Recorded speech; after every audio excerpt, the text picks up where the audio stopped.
The report into racial and ethnic disparities is a joke, it's a farce, it's a circus. It's the equivalent of getting a panel assembled by the CEOs of BP, Shell and ExxonMobil to write a report into how and why climate change is happening. It was biased from the start. You could tell because Munira Mirza was behind it. She's one of the Spiked Online crowd who has made a career denying the existence of institutional racism and saying that it leads to a culture of grievance. It was chaired by Dr. Tony Sewell, who's been famous for the last decade, not only for saying much of the same thing, but that any enduring racial disparities can be put down to bad parenting and cultural failings, and also Mercy Muroki, who is at the improbably named Centre for Social Justice, a think tank set up by Ian Duncan Smith, no less. And you can most often find her in the pages of Rupert Murdoch's papers, reassuring its readership that this whole racism malarkey thing is overblown. So it was a stacked panel from the start. A government which doesn't like people talking about institutional racism assembled a panel of people who don't think institutional racism exists, and lo and behold, they've produced a report which says no institutional racism to be found here. I think that even for a report put together in bad faith, I was shocked and surprised that anybody who has a career in academia would be willing to put their name to such a sloppy piece of scholarship. You have poor statistics and bits of other research papers which have been tortured and abused so it can fit a flimsy argument. You have a citational practice which wouldn't get you through an undergraduate degree, let alone a paper of this stature, where people have been cited as stakeholders who've had no contact with the commission. People have been cited as stakeholders when they thought all they were being told to do was participate in a roundtable discussion. And you have people whose work is being mischaracterized as saying one thing when in reality it says the opposite. So that is something which is shocking about this report. Not necessarily the content, but how bad the scholarship is. There are, of course, some real laugh out loud moments in the report as well. One where they implore us to think about the bright side of slavery, where instead of focusing on the profit and exploitation of the slave trade, we look at it as an opportunity which created a remodeled African/Britain. They, of course, misspell the word Britain, which is another example of that sloppy scholarship I was talking about. When it comes to the real purpose of the report, which is to explain away enduring racial disparities in the labour market in terms of policing, they have to provide an alternative explanation. And the one that they go for is that ethnic minorities in this country are haunted by the memory of discrimination. And this haunting memory is kept alive by modern day anti-racists who are inculcating a culture of victimhood and grievance. Now, under the slightest bit of examination, this claim falls apart. It's poorly evidenced, and again, it's rather like saying global warming is happening because we can remember the heat of summers past. It doesn't add up to a causal effect whatsoever. So again, shocking at how badly it was put together, not the conclusion. Well, this is the 7th report into racial disparities in the last 4 years. We've had the Windrush Lessons Learned report, Theresa May's race audit, the Lamy report, Angiolini, and very few of these recommendations have been implemented. And all of them started really based on the scholarship that came before, which is we can see evidence of structural and systemic discrimination. And here are the changes which need to be made to our institutions, building, of course, on the seminal Macpherson report in order to change some of these outcomes. Now, this report, it says, well, we can see some evidence of racial disparities. We will conjure up an alternative explanation. And what we'll do when it comes to recommendations is crib some of the stuff which has come from previous reports and try and just stitch them together with, some nonsense about aspiring your way out of oppression. And the reason why we're supposed to take this more seriously than any of the others is because it gives an answer which the government wants to hear. It's one which says, if you don't agree with us that there is no institutional racism in this country, well, you're ungrateful. You're a peddler of victim ideology. And really, if you don't like it here, you can just go home. This whitewashing of slavery is beyond insulting. Now, of course, traumatic historical events and crimes against humanity create culture. So for the 2,000 years of pogroms which have shaped the Jewish experience, of course that created diaspora, culture, music, poetry, language. But that doesn't mean you look back on the pogroms and go, well, who can say if they were bad or not, because we got this wonderful poetry out of it. And it's something which is similar with slavery.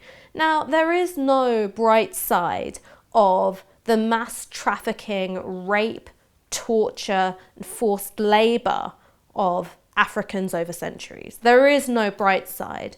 But of course, because it was so integral to not just the history of African people, but integral to the history of Britain, Europe, and the Americas, that it is a core constituent of the culture that all of us experience, whether we're black or other people of colour or indeed white. Now, that's not a saving grace. That's not a silver lining. It's a fact of our existence. And what's quite striking about this completely insulting line that the Commission wishes us to swallow about slavery is that they have to badge it as the Caribbean experience, as though it's a cruise holiday, rather than one of the worst crimes against humanity the world has ever known. What this report is trying to say is that there's only one very narrow way for people of colour to engage and claim Britishness. So you can't do a kind of Stuart Hall move where you look for the fact that wherever you look for Britishness or Englishness, what you find is a colonial history, an outside history embedded within the inside history of the English. Stuart Hall very famously says, "I am the sugar at the bottom of the English cup of tea." Others are, of course, the tea themselves, because they don't grow a single leaf of it in this country, but it comes from Ceylon, it comes from India. Now, instead of that being the story, which is one of survival and exploitation, of travel, of cultures blending at the margins, as well as the loss of culture, this is saying, you know, kneel before the statue of Winston Churchill. Don't talk about the Bengal famine. Don't talk about, you know, the horrific crimes committed against the Pashtuns. Don't think too hard about the British Empire or of slavery. Don't think about your grandparents or your parents' experience in this country. Don't think too hard about post-colonial struggle, the struggle for independence, which, you know, the British tried to stamp out. Only think about waving the flag and being sufficiently deferent. So the model of Britishness that Tony Sewell and Mercy Muroki and these others would have us embrace, it's a bit like that sketch in Goodness Gracious Me, where you've got the, you know, South Asian family, you know, waving flags and trying to be more British than the British.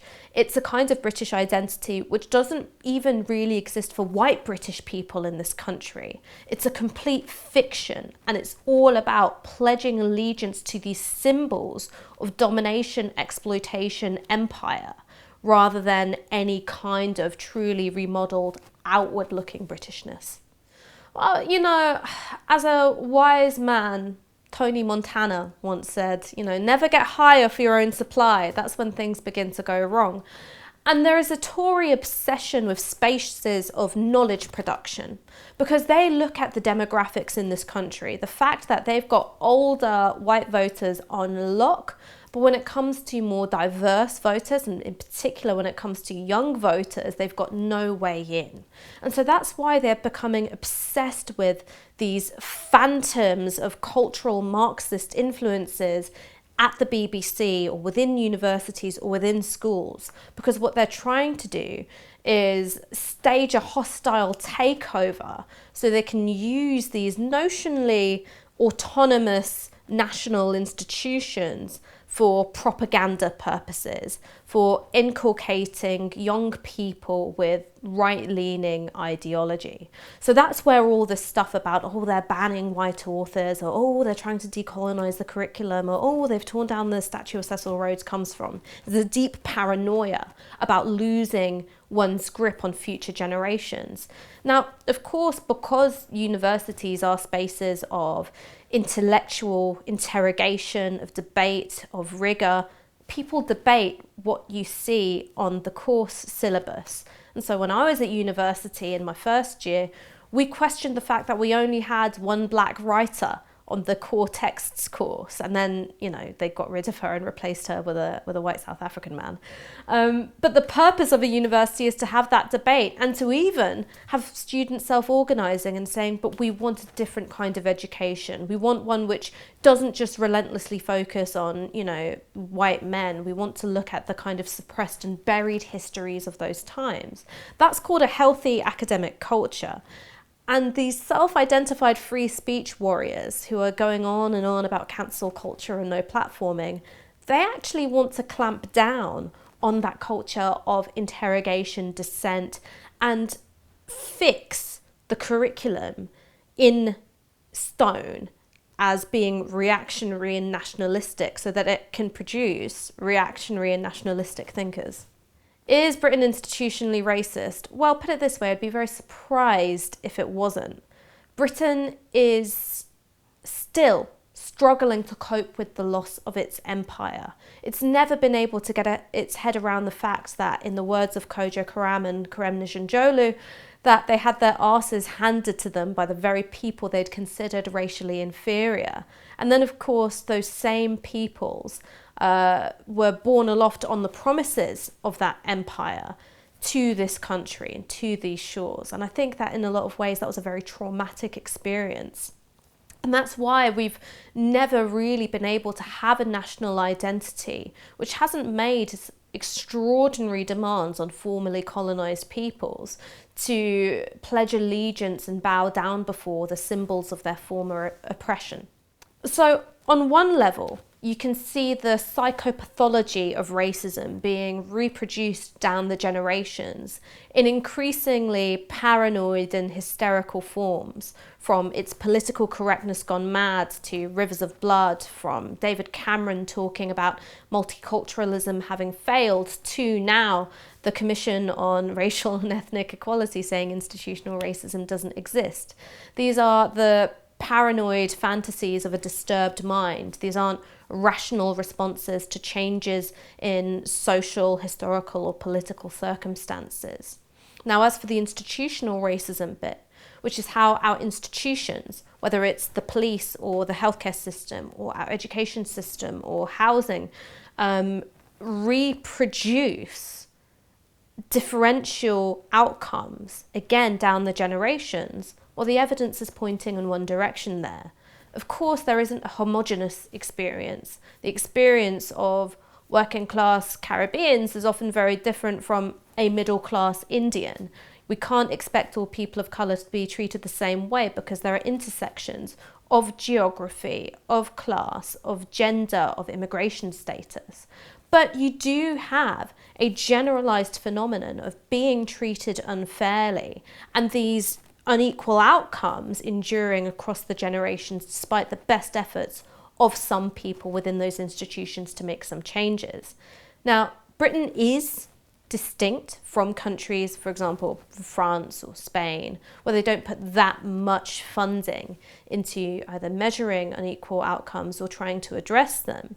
However, Britain's state of denial does put it at odds with other countries which are making an effort to deal with some of the more toxic legacies of their own imperial history and resolve them. We're going backwards, while for lots of other countries, they're pushing forwards with progress. The racism faced by the Gypsy, Roma and Traveller community has long past what you would call the dinner party test. It is seen as socially acceptable even within notionally liberal and progressive circles.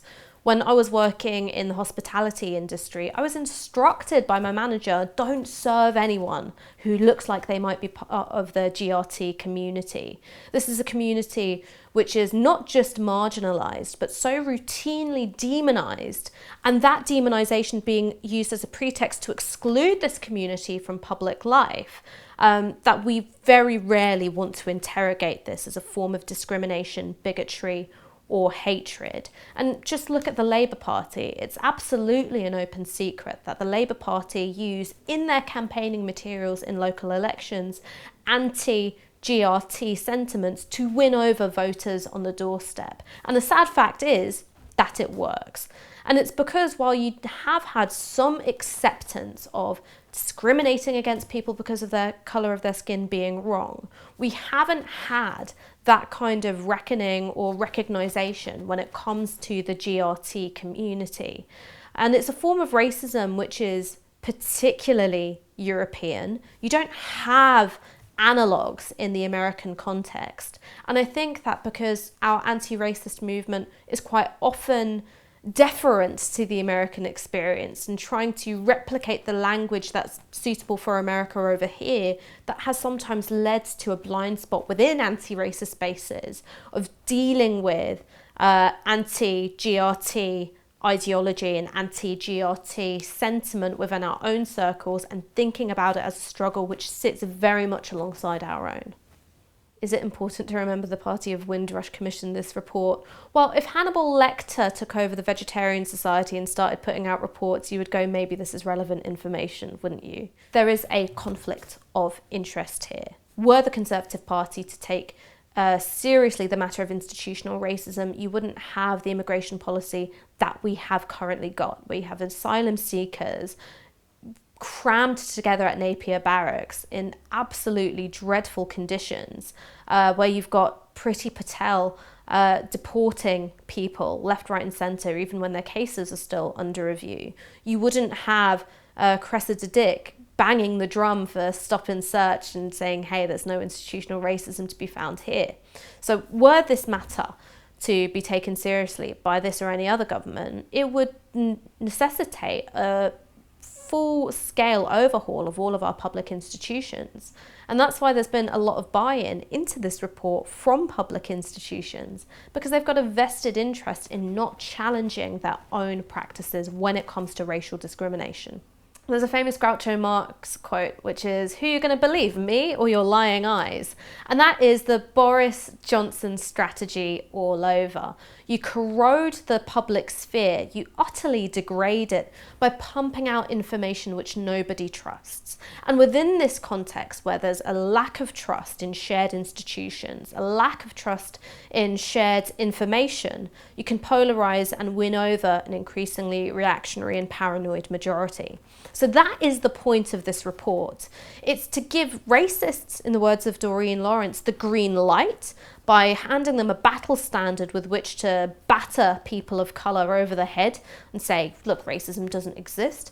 And it's also about pumping out discredited, half-baked and shoddy scholarship, which means that all of us are stuck having a stupid argument about whether or not institutional racism exists, rather than the one that we should be having, which is how do we go about addressing it.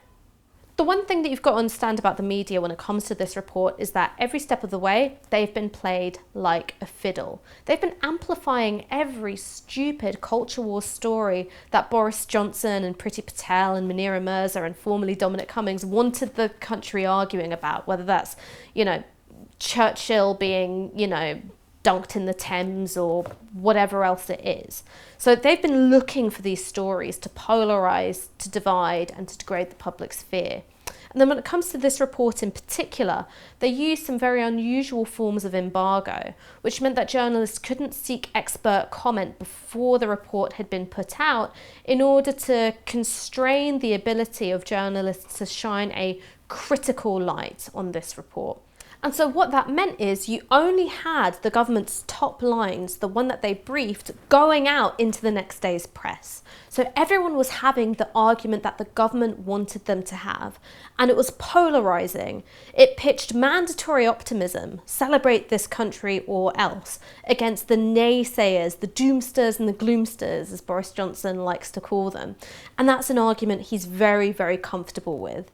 Which means that the stuff around sloppy scholarship, poor citational practice, abuse and misuse of data was treated as a secondary issue. The credibility of the report remained untouched, and the government was very happy indeed. This report is absolutely Britain's version of Trump's 1776 Commission. It's about top-down, state-enforced patriotism, which forces everybody into having a kind of buy-in into a very narrow and very reductive view of history. And this isn't something which confident countries do. It's not something that countries which are proud of its institutions and are happy that they're functioning effectively do. It's what deeply insecure nations do, ones which are scared that its future is not going to be as bright as its past and are doing anything they can to make sure people remain in a state of denial about that. Controversy was absolutely the point of this report, because you've got to ask yourself, why does the government like culture wars so much? A culture war is a political conflict which takes place on the terrain of identity. It's about who are we, how do we want people to see us, who are you, how do I see you? And it means that it's a fight which is never ever going to be resolved, because no one's identity is ever resolved. It can just keep going and going and going, and it turns our attention away from enduring material inequalities or problems with how our institutions are run or who's getting those lucrative government contracts. It is a masterclass in distraction. It's a never-ending vortex in which your energy gets sucked up. And you can't disengage from it, because that is unfortunately where politics is at the moment. The problem is for the left is that we haven't worked out just how you're supposed to win in a culture war. We tried to win by not engaging, we still lost. We tried to win by engaging, and we're still in some ways getting our asses handed to us. So it does, I think, present some real strategic issues. But for now, this strategy of polarize, divide, and win over a cockeyed majority, it's working for Boris Johnson, so he's not going to stop anytime soon. There are absolutely huge problems with liberal identity politics, because where it stops is wanting acknowledgement or recognition. So one of the things that was trailed ahead of this report was the government would no longer be using the acronym BAME, which I've been pronouncing BAME all this time. It's a bit more fancy. They're getting rid of the acronym BAME because, quite rightly, people feel that that is not a suitable identity category for them to be in. Nobody wants to be part of an acronym. However, it was never intended as an identity bracket. It was a way of measuring differential racial outcomes compared to the white British population. We were never meant to see ourselves in BAME. We were supposed to see data, and it didn't stop the government from collecting more precise and targeted data around differential outcomes within the different identity groups. How do we know that? Well, because we see that data all the time. So what the government has quite, I think, strategically done is recognise that there is a bit of liberal identity politics, that hyper-individuation, see me and me alone. I don't want to be parcelled up and bundled up with all these other groups and say, you know what, that suits us just fine. Because it's a game of divide and conquer. Of course there are important differences between the groups in terms of experience and outcomes. Of course there are ways in which the different groups are complicit in the ongoing oppression of the others. However, when you try and break that up, you don't end up with stronger individual pieces. What you end up with is a fragmented movement. That is exactly what the government has identified. And unfortunately, the liberal identitarians have fallen for it hook, line and sinker. Oh my God. I mean, this idea that all you need are brown faces and high places is just absolutely for the birds. Margaret Thatcher was this country's first female MP. She was the daughter of a grocer. Do you think she was good for women? Do you think she was good for working class people, or indeed, lower middle class people? No! So we should have learned this lesson a while ago, that just because somebody shares some of your identity attributes, it doesn't mean that they're going to be organising in your interests. So what we need is just a little bit of common sense and a bit of discernment. Is this person standing for my values, or are they just standing in for my skin colour? Because if it's the latter, I'm not interested. And I tell you something, nobody is more interested in identity politics than black and brown Tories, because they will tell you the story of how their grandparents sailed here in a shoe with nothing but a halfpenny in their pocket, all the while deporting your grandparents. That's the game that they play.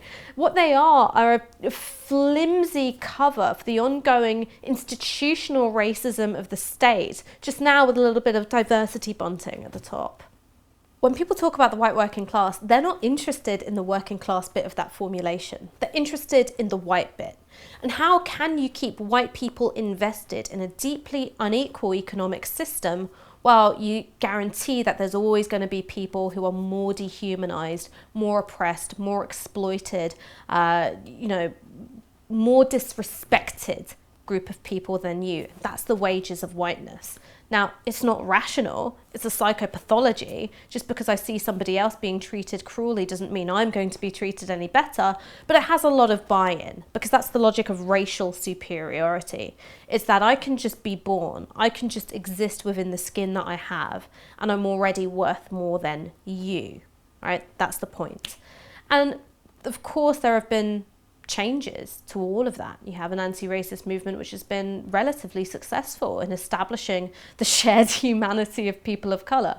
You have had policy measures targeted towards lifting up and dealing with some of those differential racialised outcomes. Have white working class people been left behind by those things? No, because quite often some of those same economic policies or the same educational policies helped address entrenched inequality that was impacting people who are white and working class, because they were very often just measures targeted at working class people, where disproportionately you will find people of colour. But of course, you have a white British majority in this country. It's still mostly going to be white people. Now, those measures have been taken away. You have forms of direct educational grants which are taken away, the scrapping of the EMA, closing of Sure Start centres. These things didn't just hurt people of colour who are working class. Of course, they impacted white working class people too. But the closure of those services, the scrapping of EMA, had absolutely nothing to do with the woke mob or anti-racist professors. It had everything to do with the Conservative government. Now what they're trying to do is shift the blame onto those who advocate for more equality, to say what they want is to maintain an unequal social settlement for white working class people. Great bit of politicking there, very, very slick. And unfortunately, you have a media culture which is very invested in maintaining a sense of white grievance, and so they will amplify these stories, even if there's not much truth in it. You don't have race without class, and in lots of ways you don't have class without race either. You've got to think of these two things as mutually constitutive. We wouldn't have the kind of class composition that we saw in this country without the Industrial Revolution. You don't really have the Industrial Revolution without the profits channeled in from colonialism and slavery. So even when you think that you're looking at just British history, you're not. You're looking at the history of the colonies and a history of a racial hierarchy which was exported from Europe. The thing that liberal identitarians need to get their head around is that class isn't just an identity. Class isn't something that you just feel about yourself, which manifests through language and cultural disposition and values. It is something which you live in, which it shapes your bank balance and your house and your transportation, your health. And you can't have a neat dividing line between that and race. When one's experience of race and racial discrimination means that you're more likely to live in overcrowded housing, or you're more likely to face discrimination within the jobs market, you can't go, well, here's my class identity and here's my racial one. These are two things which are shaping each other all the time. Now, the left needs to get better at having that conversation. They need to think about how you can do anti-racist organising in an outward-looking, class-based way. Because Fred Hampton, who was, of course, the famous Black Panther, he knew that poor white people weren't the enemy. They were allies in leftist struggle in the fight against capitalism. That you couldn't just have a form of black nationalism which drew the lines of identity and policed them, that what you needed to do was coalition build between the Black Panthers and the Puerto Rican young lords, between Asian people who were organising against racism and discrimination, and poor white people as well. That's the coalition that we need to win, and it involves being honest about how identities create a state of collective oppression and vulnerability to exploitation, but that identity, how we feel about ourselves, isn't all there is to it. I find it really funny when people accuse me of hating this country, its culture and its people. Because one, I'm fucking here, and two, there is no other country on this earth which could make somebody as obnoxious as me. Only England could do it. Only Britain could do it. And I love this country's culture and history. I did English literature, for fuck's sake. You don't do that unless you really like something about it. And the things that I've always loved most about this country are the ways in which diaspora have shaped what it is to be British and what it means to live here. One of my favourite art forms in the entire world is grime. It couldn't have come from anywhere apart from East London. And it itself was a hodgepodge between bits of UK hip hop, bits of, UK garage, which was always thinking about America, and of course, jungle and dancehall and all these forms of MCing, which were shaped inherently by the colonial and the post-colonial experience. And then you have grime being reinterpreted in different cities as well. So what you had coming out of Manchester or Brum was really different again to what had come out from East London. What had come from North London was really different from East London. And I've just got such immense love for that. But because it's not draped in a Union Jack, because it's not making excuses for slavery and colonialism, because it's not falling at the feet of Winston Churchill, that's not seen as love for country. Because also it's love for the wrong bit of the country, right? The brown bit, the black bit, the working class bit, and not for ruling class ideology. So here's the thing about Britain, is that it's had a remarkably stable, consistent and resilient ruling class. We have had pretty much the same monarchy with a little hiccup in the Civil War for about 1,200 years. You have an enduring aristocracy which owns swathes of this country and has representation in our legislature in the form of the House of Lords. You don't have that moment of reckoning with the ruling class that France had, or Germany, or Italy when it was unified. And so because of that fact, I think we have got this idea of our history being the kind of reorganisation of chairs, at the top of the dining club, rather than the heaves of history powered by working class struggle and working class resistance. Because it's not just Henry VIII, Queen Victoria and Winston Churchill, it's also the Levellers, the Chartists, the British Black Panthers, the Grunwick strike, the miners' strike, all of these things which went into shaping and making the partial democracy that we live in now. That story doesn't get told very often, because if you were to tell it too often, you would start asking uncomfortable questions about that ruling class, which hasn't changed all that much since William the Conqueror.